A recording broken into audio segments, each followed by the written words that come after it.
Welcome back. The African Rail Industry Association, or ARIA, says it welcomes and supports the announcement by Transnet that it will invite private sector players to bid for slots on the national rail network.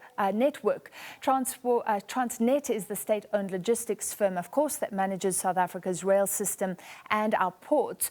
ARIA says the move will attract investment and could lead to a stronger economy and many more jobs. We're joined by Mesela Nhlapo, who is the CEO of the African Rail Industry Association.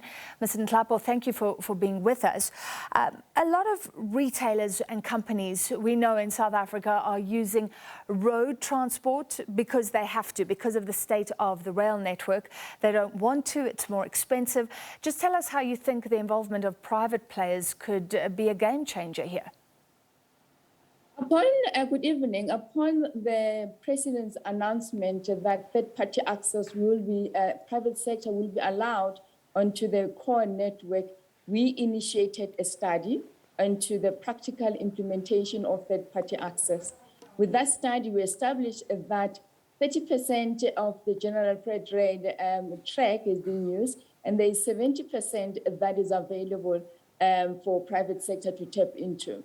But we also so can you just clarify, government, are you saying we're only using 30% of our rail network right now? The 30% is for the general freight business, of which is a certain section of the network. So that is primarily not used at the moment by Transnet, we think, or at least not so much. We think that is an opportunity for private sector. But we also established with our study that 58 million tons per annum could be moved from road to rail almost immediately. All we needed is the right to access the core network with the right terms and conditions that will be available to private sector. What could this all mean for the economy and for jobs? It's a huge transformation of the economy. There is no country that is supporting its economy without logistics. And we anticipate that it will boost the manufacturing sector, will recover as the rail industry, as the engineering industry, and then therefore increasing the employment, particularly looking at the unemployed youth that are lying around in our townships, the Ntabiseng of this world, that we want to see employed. But not only employed, because we can't forever be employed, we're looking at this third-party access as a business opportunity to transform the sector, to have more Black people, Black women, youth-owned companies in this sector. It sounds all good, but some are very opposed to any sort of private ownership of state assets. Is there anything strategic here about what is being sold, although the slots are only for 2 years, but could anything go wrong in future where we are held ransom to private players who up their prices, for example? Firstly, the infrastructure remains owned by government. It is not owned. We are not buying the infrastructure. The state is not selling anything. The state will be allowing a private operator to use the track that is owned by government. Looking at the 2-year period that Transnet has suggested, we think that rail is a capital-intensive industry, and that 2 years is not sufficient to build a business case when one has to raise funding. So it's important to know that once there is a greater private sector participation, if there is an attempt by big business to be held ransom, I don't see that happening.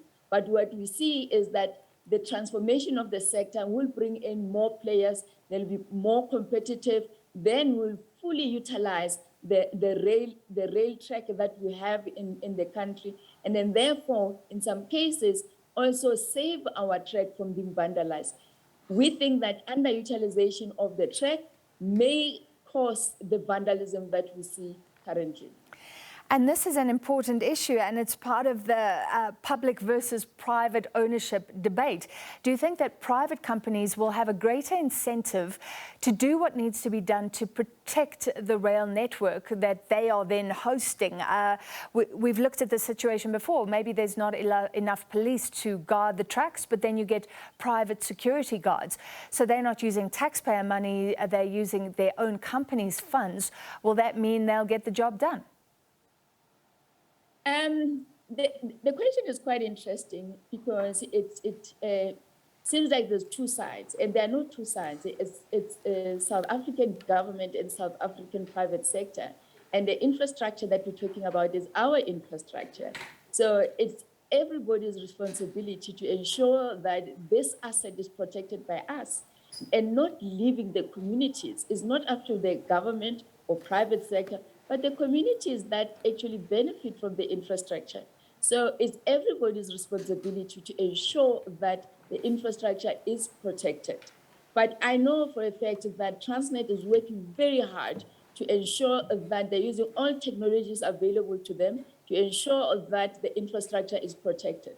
But as private sector, as it will be investing, it also will invest in security measures to ensure that its investment is secured as well. So the risk will be mitigated, but we continue working with government to ensure that the infrastructure is not compromised in any way, in ensuring that transportation continues to be the backbone of our economy.